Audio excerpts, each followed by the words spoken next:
Me now, Brad Garlinghouse, CEO of Ripple. Brad, thank you so much for being here. It's great to see you. Good to see you too, Kate. Thanks for having me. Of course, it's a big week for crypto with this executive order. What does this mean for the industry, and what's the big takeaway for you? Look, I think this has been a very positive event, and frankly, we had heard, as I'm sure you had, a lot of rumors about an upcoming executive order, and I think this exceeded my expectations of what we could have even hoped for. Because, look, the first step to solving a problem is acknowledging you have one.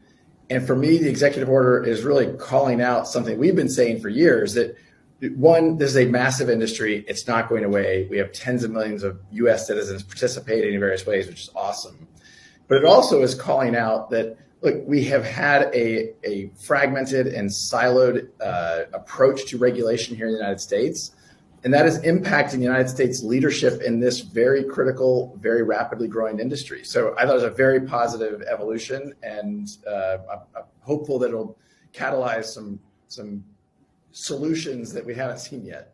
And that seemed to be one of the big themes, competitiveness and the U.S. not wanting to fall behind on being on really the forefront of innovation. Do you think that played into it, the U.S. feeling like it might be falling behind?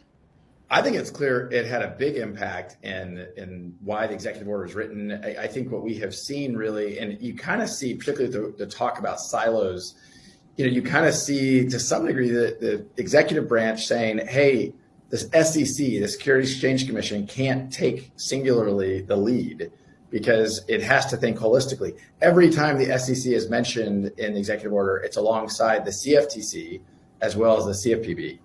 And I think we have seen here in the United States, things have been withheld. Sorry, they've been moving more slowly. And as to your question, outside the United States, in countries like Japan, in Singapore, in the UK, in Switzerland, even in the UAE, you're seeing entrepreneurs and investors able to pursue opportunities in crypto and blockchain without that uncertainty, because the regulatory clarity has been there. Something Ripple has been calling for from well beyond even the recent lawsuit with the SEC. So you mentioned the SEC. I got to ask you about the SEC versus Ripple case. What can you tell us about that at this point? What's the latest, and has there been any progress when it comes to that lawsuit?